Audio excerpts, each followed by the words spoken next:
Hello! Hello! Bienvenue dans cette vidéo où je vais vous présenter les nouveautés et les retours en stock de cette semaine-ci. C'est Cédric et à la technique aujourd'hui c'est Isaline. Bonjour Audi. Bonjour.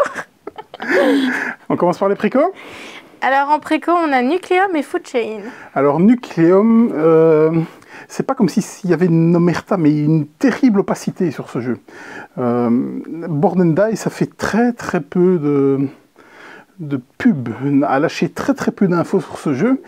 Il y a des influenceurs américains qui l'ont eu et les critiques sont dithyrambiques. Vraiment, on parle d'un meilleur jeu comme Brass, Concordia, Barrage. Vraiment, ça ressort de façon avec des notes exceptionnelles, voire des 10 sur 10 peut-être des fois. Donc précommandé, ça arrivera pour SN, donc ça arrivera début octobre et Board and Dice comme d'habitude sort les VF avec les VO. Donc ce sera de la VF, il y aura possibilité d'avoir de la VO aussi, mais ça, ce ne sera que sur commande, on va rester sur la VF. J'ai ouvert les précos, donc allez-y parce qu'à mon avis, celui-là, ça sent très bon. Et c'est certainement le jeu qu'attend le plus Laurent. Franchement, il m'en parle à chaque fois qu'on le voit. Donc très désireux. Nous, on ira le tester à SN en tout cas. Et Food Chain, c'est un reprint. Donc c'est l'exploiteur. Donc on a Food Chain Magna, on aura le jeu de base. Mais surtout, petit événement, il reprint l'extension Ketchup qui avait tendance à partir dans des prix de fou. Et donc on a ouvert les précos là-dessus pour savoir combien on va en prendre. Parce que la fois passée, on avait pris du spotter aussi, mais pas assez. Pas assez. Les gens n'avaient pas précommandé. Et donc spotter, c'est toujours délicat hein, dans la complexité de savoir combien de boîtes on doit prendre. Et Food Chain, ça n'a pas tenu longtemps. En tout cas, donc allez-y pour les précos. On est parti pour les nouveautés. Il reste un petit retour à parler. Le retour, il est là sur la table. Lui des tables. Ah d'accord. Ok. Allez, on y va. On a Beyond the Sun, Leader of the New Dawn. C'est l'extension. Qu'est-ce qui nous a fait ça, s'il te plaît? Deniska, Chain et Joseph Souma. Et Joseph Souma. C'est leur seul jeu, je pense. Ouais. Au niveau des pinceaux, là, c'est un gros nom. Hein. Franz von Winkel. Ça fait plein de trucs. Hein, Targi, Clank, Puerto Rico. Voilà, c'est ça. Gros nom. Donc, c'est l'extension en français. Donc, c'est amené par ici, par Matago. Qu'est-ce qu'elle nous ramène? Eh bien, elle nous ramène des nouveaux leaders avec de la symétrie, beaucoup, un mode solo aussi, qui vient avec. Donc, je vais certainement l'essayer très rapidement parce que j'aime beaucoup Beyond the Sun. Il n'a pas eu le succès qu'il méritait et c'est probablement à cause de son prix complètement débile. Même l'extension est super chère, quoi. On a reçu un KS. Trailblazer, ce John Muir Trail. Qu'est-ce qui nous a fait ça, s'il te plaît? Danner Rice. Oui. Au niveau des illustrations, c'est un gros nom aussi. Hein. Andrew Bosley, ouais. Qui a fait Everdale, Tapestry et Love Letter. Ouais, donc c'est un Kickstarter, on a reçu, c'est de la VO. Il y avait deux Kickstarter en même temps, il y en a un qui s'appelait Trailblazer et l'autre qui s'appelait Trailblazers. Celui-ci c'est Trailblazer, Trailblazers on n'en a plus. J'ai vu hier justement qu'il allait revenir sur Kickstarter avec une extension, c'était l'auteur de l'excellent Pipeline. Et donc, bizarrement, moi j'avais confondu les complexités parce que je m'attendais à ce que Trailblazers soit nettement plus complexe étant donné les antécédents de ce monsieur. Eh bien non, c'est visiblement celui-ci qui va être le plus complexe. Vous avez... C'est de la pose d'ouvrier, vous allez devoir faire des collections, il y aura des contrats ou des carbonus à aller chercher, et aussi de la gestion de main.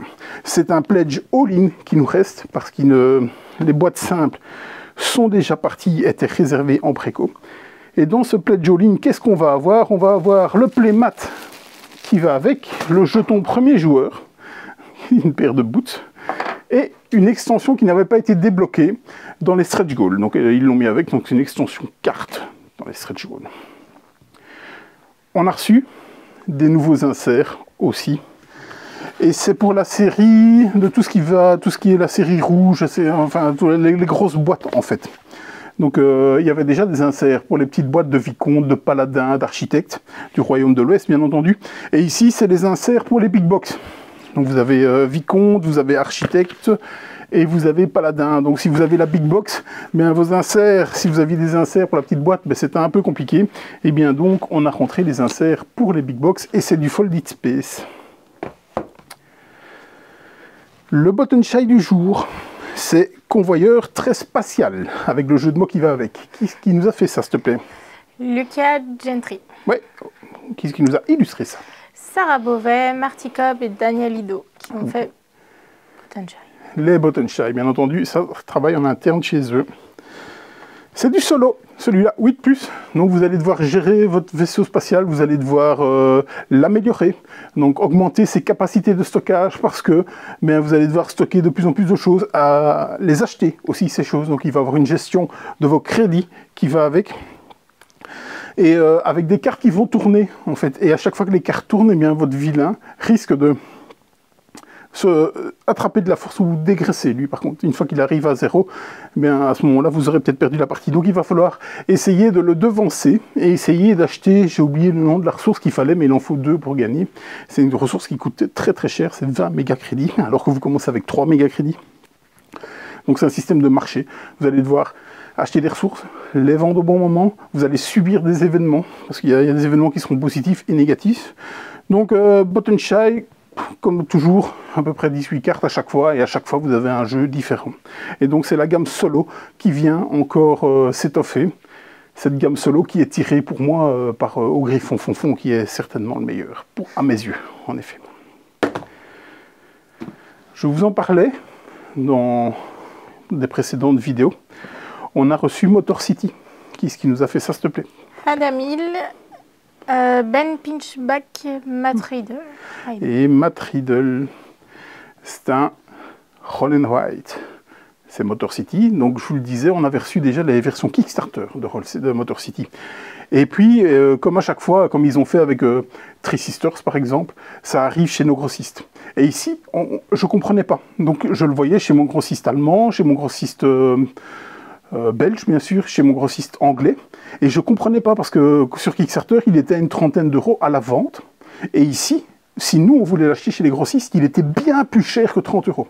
Et donc, je ne le prenais pas parce que si on devait le vendre, on devait le vendre 70, 80 euros, c'était quelque chose de juste pas possible. Alors, est-ce que c'était une erreur interne de communication qui a été faite aux grossistes? Aucune idée, ça je n'en sais rien du tout. Mais là, maintenant, il est revenu à son prix, pour moi, normal. Et donc, bien entendu, j'en ai profité pour le commander. Parce que c'est les auteurs que j'aime beaucoup, à chaque fois je vous le dis, c'est de Fleet, The Dice Game. Ça, c'est un de mes Roll and Write préférés. Celui-là, pas encore joué, vraiment pas joué. J'ai déjà lu les règles, mais il y a quelque chose que je ne percute pas. Donc je compte beaucoup sur mon ami Laurent pour m'éclairer à ce sujet-là, parce que mon anglais est ce qu'il est. Et donc, je n'ai pas de doute que ce Roll and Write sera très très bien, franchement, parce que, vu les auteurs, voilà. Le retour. Le fameux. Le fameux Gudetama. Gudetama, c'est un jeu de pli japonais. Porté très très fort par notre ami Romain Bray de la communauté des ludistes et du labo des jeux. Mais à chaque fois, c'est des actes manqués. À chaque fois que on veut le jouer, on n'est pas assez pour que ça puisse prendre toute sa saveur. Donc, on espère vraiment, enfin, j'espère vraiment pouvoir le jouer très très vite.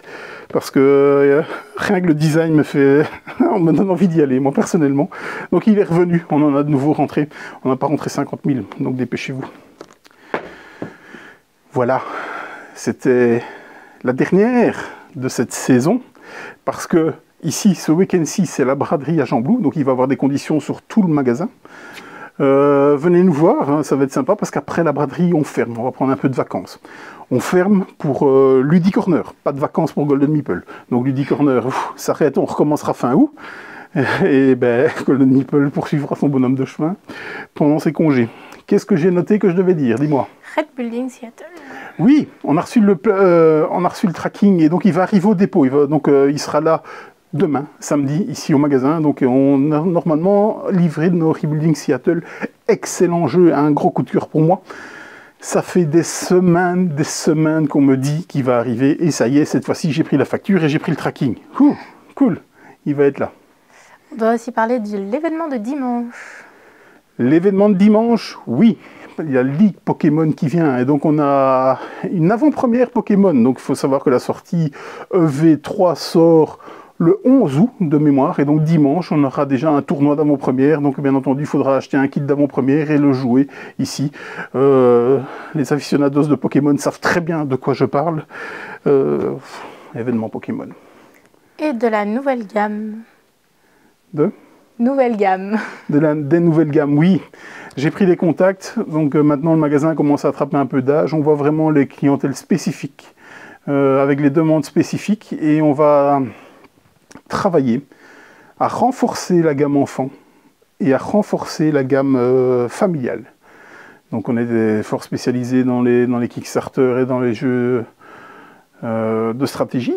Donc bien entendu, on va continuer ça, évidemment. On renforce juste la gamme enfant qui était un peu faiblarde, clairement. Donc on va mettre du monde là-dessus. Et la gamme familiale. Voilà, on verra à la rentrée, on vous en parlera. On l'a fait courte, parce qu'on tourne le vendredi matin. On ne devait pas faire de vidéo, mais j'ai des choses qui sont arrivées au dépôt, donc je me suis dit, hop, on va vite faire une vidéo. Comme je vous ai dit, c'est la dernière. On part en vacances dimanche soir, après la batterie. On espère vous voir ce week-end, et on vous dit à bientôt. À bientôt. Salut.